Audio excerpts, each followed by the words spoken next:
পুরী গেছো অথচ চিল্কা ঘুরে দেখোনি? তাহলে অনেক বড় মিস করে গেছো। এই চিল্কা হ্রদ হলো ভারতের উড়িষ্যা রাজ্যে অবস্থিত একটি ঈষৎ লোনা জলের উপহ্রদ, যা ভারতের এবং এশিয়ার বৃহত্তম উপকূলীয় লেগুন এবং বিশ্বের দ্বিতীয় বৃহত্তম উপকূলীয় লেগুন। এই চিল্কা ঘুরে দেখার জন্য রয়েছে ওটিডিসি ট্যুর প্যাকেজ, মানে উড়িষ্যা ট্যুরিজম। এইখানে বুকিং করার জন্য রয়েছে অনলাইন ওয়েবসাইট এবং অ্যাপ্লিকেশন। মাত্র 680 টাকা খরচা করেই তোমরা ওটিডিসি ট্যুর প্যাকেজে ঘুরে দেখতে পারবে চিল্কা লেককে। ওটিডিসি ট্যুর প্যাকেজে প্রথমেই তোমাদের নিয়ে যাবে অলরনাথ টেম্পল, যেখানে মহাপ্রভু চৈতন্যদেব জগন্নাথ দেবের দর্শন পেয়েছিলেন। তারপরে তোমরা পৌঁছে যাবে চিল্কা লেকে, যেখানে নৌকা ভ্রমণের মাধ্যমে তোমরা জলজ প্রাণী যেমন ডলফিন আরো অনেক কিছু দেখতে পাবে এবং পরিযায়ী পাখির সমাগম ঘটে এই জায়গায় শীতকালে।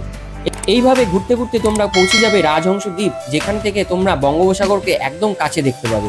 এরপরেই তোমরা পৌঁছে যাবে চিল্কা মিউজিয়াম, যেখানে এই চিল্কা লেকের সম্বন্ধে অনেক কিছু জানানো হয়। এইভাবে পুরো চিল্কা ভ্রমণ করতে একদিন সময় লেগে যাবে। এছাড়াও প্রাইভেটে চিল্কা ভ্রমণ করা যায়, সেক্ষেত্রে খরচটা অনেক বেশি পড়ে। এছাড়াও তোমরা অফলাইনে বুকিং করতে পারো। পুরীর স্বর্গদ্বার সি বিচের সামনেই রয়েছে ওটিডিসির অফলাইন কাউন্টার।